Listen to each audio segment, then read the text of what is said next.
Did you know that you can own a salon but never cut hair? This is a massive business opportunity right now in which you can make tons of money in, and I'm gonna go through this opportunity right now. My name's Nate Jones. I run this channel. I talk about how you can start businesses, which businesses you should start, and I make videos on entrepreneurship. So if you get value out of this, hit like and hit subscribe. So you can own a salon, but you don't have to cut any hair. How does this work? Well, what happens is you own the building, the salon. You don't necessarily own the building. You can lease the building, you can buy the building, whatever, but the suite that salon is in, you're basically the suite owner. And what you do is you rent out booths to the hairstylist. So a lot of hairstylists, they have their own clients and they may not want to operate their business out of their house. They just need a booth to rent. And a lot of times the national average right here is $400 to $600 a month in which people pay. So for them to basically get their own retail location, it just doesn't make sense when they can go rent from somebody else for $400 to $600 a month and get that chair, get a nice mirror, usually have the hair heaters and all that stuff in there that's already built in for $400 to $600 a month. So it allows them to maximize their cash flow. And as you, who's the salon owner, it allows you to make money as well. So before I get into how much you can make in this business, I'm gonna tell you 5 reasons why I believe this is a great business idea and why I'm thinking about starting one soon. Number 1, passive income. Everybody mentions passive income. It's the biggest word right now, but it is because time is money. And in this business, you don't have to cut hair, you don't have to be there. You may have to check in every now and then and onboard new hairstylists, but this is as passive as it gets. You get paid every month. There's people always in your building, so you know it's getting taken care of. And most people want to portray themselves in a professional manner in the hairstylist industry. So passive income, I love that. Number 2, scale. You can run this business anywhere. Every place has a need for hairstylists. So that you can scale this. You can start one on the north side of your town, start another on the south side of your town. You can go 3 states over and start this business. You can start this business anywhere, and that's why I love it. Number 3, you don't have to own real estate. You can lease a suite, build it out, and then rent it out to the hairstylist. I love that because sometimes it doesn't make sense to own something. The cost of ownership is way too expensive depending on where your city is. It just doesn't make sense for you to upfront the capital, and maybe it just doesn't make sense. But you can lease a building, work at building it out, getting it ready for hairstylists, and it allows you to get into this business, start making money before you have that capital to be able to expend on an entire piece of real estate. I like that because the barrier of entry is a little bit lower. Number 4, it's never gonna go away. People have hair and the hair is gonna continue to grow and they want it colored. People wanna look good and that's never gonna go away. People are always gonna need hairstylists, especially men and women, it doesn't matter. Everyone wants to look good and that's never gonna go away. Number 5 here, this is sellable. This business is sellable. If you build a salon that has 20 to 25 stylists paying you reoccurring revenue every single month, that is going to be sellable because someone's going to look at it and they're going to say, okay, well, I can track the cash flow and I can see how much I'm making, so they're going to pay you a multiple of your net income. So on this business, it's probably going to be anywhere from 2 to 3 times the multiple. So if you can cash flow $50 to $60 to $100,000 a year, times that by 2 or 3, that's how much you can sell this business for, which is really cool. I really like subscription-based businesses. This isn't necessarily a subscription, but it kind of is. You're collecting monthly subscription rent every month, and if people are comfortable where you're at and you take care of them, why would they ever leave? So I really like that. So let's get into how much you can make, and let's break this down here. The average rent, like I said before, for somebody to rent out a booth at a salon is about $400 to $600 a month. Okay, so then I looked up, okay, how could we cash flow? What is it going to take from the salon point of view? The average lease is about $18 per square feet per year. So I said, okay, what's an average size room or a lease for a building? An average square footage is about 3,000 square feet. That's about double the size of a ranch house. So if you ever know somebody who has got a ranch house, usually a ranch house, which is a 1-story house, is around 1,500 square feet. So you take that times 2, And that's how much square feet you need. You need enough space that you're going to be able to fit enough booths and also have an area where people can basically heat their hair while if they're coloring their hair. I don't know that much about hair, but I do know a lot about business. And let me tell you, 3,000 square feet is a good amount of space. That could probably fit about 20 to 25 chairs. And so I just put an average on the low end conservative, about 20 chairs. So when we were looking at $500 a month, I just said average rent that people are going to pay is $500 a month, because it's between $400 to $600. So I came in the middle, $500 a month.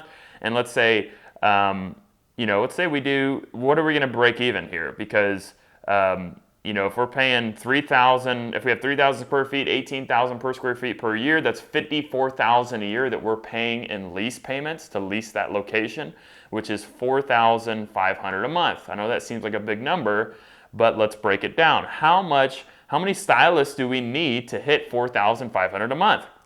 Well, if we take 4,500 divided by 500 a month, which the stylists are paying you, that puts you at 9 stylists. So we need to hit 9 stylists for us to break even on our monthly lease. Okay, so I said we're going to have 20 to 25 chairs. So that means if we have 20 chairs and we have 9 stylists which are breaking even, that's a pretty good occupancy cash flow ratio, which basically means, hey, right under 50%, we're breaking even. So as long as we can keep our occupancy, our booths occupied for over 50%, we're gonna cash flow this business. So I looked at, okay, what if we had all the chairs occupied? What if we did a really good job getting it out there, marketing it, word of mouth? It may take 2 to 3 years to get them all occupied, because you got to get the name out there, and people talk when they're taken care of. So if you have 20 chairs occupied, that would be $10,000 a month in income. Your lease is $4,500 a month, which would put you at a cash flow of $5,500 a month, which would put you at cash flow times that by 10 is $66,000 a month or a year. So you're making $66,000 a year, and if you did this the right way, maybe the first year you broke even, but eventually you're making money on this business. So the biggest thing you have to think about is, what about all the equipment? What about all the chairs? What about all the build out? How much is that going to cost? Well, we need to look at it this way. You need to get some estimates and quotes on how much it's going to build out a building. Some buildings are a little bit more expensive for the build out. Some aren't that expensive at all. You can kind of basically repurpose it, put up mirrors and everything. But if you do the calculation, your build out and your equipment should not be more than the maximum cash flow for that year, in my opinion. I do not want build out and expenses more than what my maximum cash flow is for that location. So if I have 20 chairs, like I said before, 20 chairs puts you at $10,000 a month. Okay, 20 chairs puts you at $10,000 a month, minus the $4,500 lease puts you at $5,500, times that by 12 is $66,000. Keep your build out and your equipment under $66,000. And the reason I say that is because you want to be able to cash flow. Even if you cash flow 100%, you don't want to have to continue paying out for that build out. I like to make money quickly, get in and get to profitability fast. I'm not cutting corners, but what I am going to do is I'm going to make sure that my build out, if my build out is not less than $66,000, then I need to find another location. Because I have my equipment, which is a fixed cost. I can't really change how much a chair costs, because I need to have a high quality chair. I can't control how much the head thing costs that they put over the lady's head. Can't control that. Those are going to be around an average price. I can't control those things no matter what location I'm at. That's probably going to be the same. But what I can control is that I'm picking a retail location, maybe not retail, maybe not great retail, but some sort of place in which I can easily retrofit that into a salon. Maybe putting more paint on the wall, but we don't need to construct walls. We don't need to build out an entire office or entire retail suite. You think of all these retail locations, they build them out. That's a lot of money. It's a lot of money to do that. So if you can find a place that already kind of has the bones, a good bones, then you can really work at getting your cash flow. I see so many businesses, they drown with expenses at the beginning. And this business would require probably about $20,000 to $30,000 of chairs and equipment and everything like that. So if you're thinking of this, you have $30,000 of expenses and equipment, you're going to have to make sure that your $36,000 for your build out, it's going to be less than that. And I would almost say, hey, find a location in which has good bones so you're not drowning in expenses. Like I said, every business that I've seen that fails drowns in expenses. They either have a ton of expenses at the beginning and then they turn a profit, and any profits that come in, they keep finding ways in which to spend money. At some point, you have to be profitable. Be profitable for a long time, then start adding in expenses. But so many businesses, they feel like they have to build the next Amazon. You don't need to build the next Amazon. You need to be profitable. Profit is king. Profit is king. Okay? Expenses is money spent that are never going to come back, unless it's an investment into bringing more money in. But you need to audit every single expense. And in this business, it is a math equation. You have your lease payment and you have your booths and chairs, and your occupancy rate should be around 50%. If it's not around 50%, you're saying, hey, for me to make money, I have to have 70% of the chairs occupied. I don't like that. I want it at 50% because I know there's going to be turnover. People are going to start in hairstylists. They're not going to get enough clients, so they need to flip it over. That being said, you can add other benefits to being a salon owner. You can add maybe client acquisition, customer acquisition. If there's walk-ins, we provide that. We do some marketing for you for an extra expense. So there's a lot of things that you can add in, but from the most bare bones situation, you have booth rental, lease payment.